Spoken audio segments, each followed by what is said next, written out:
One of the most common challenges for people with multiple sclerosis is walking. Multiple sclerosis can make moving and walking feel really unfamiliar. So let's go ahead and walk and talk through some of the biomechanics and common deviations that are involved with walking in multiple sclerosis.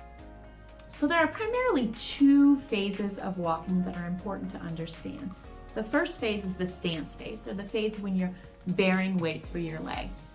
The second phase is the swing phase, when you're swinging or advancing your leg through to take a step. So key parts of each one of those phases. During stance phase, the most important and critical part is the heel contact. The initial heel contact grounds your leg, grounds your limb, sends a strong message to your brain and to your body about where you are positioned in space for that step.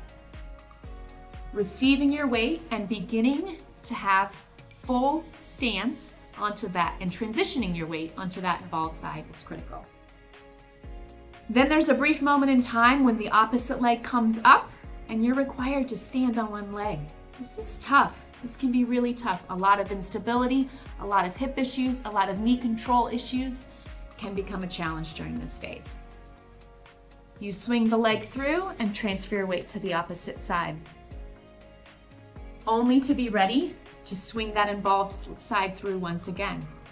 So a key component of this is that hip flexor strength, which initiates the swing phase part of walking and advances the entire leg.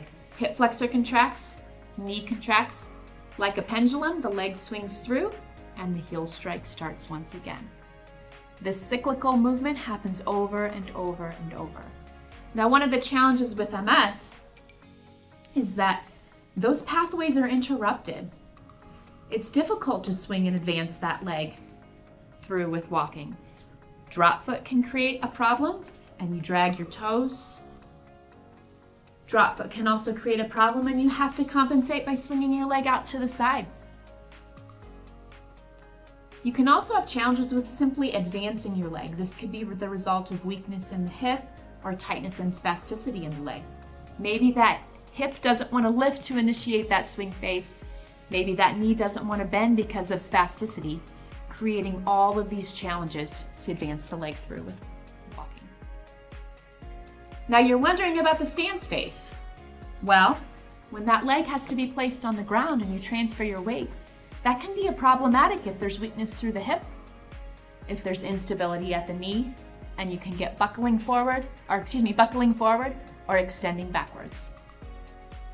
To learn more about all of these gait challenges and these walking challenges that can really become problematic for folks living with multiple sclerosis, check out the walking video series that we have on MS Moves.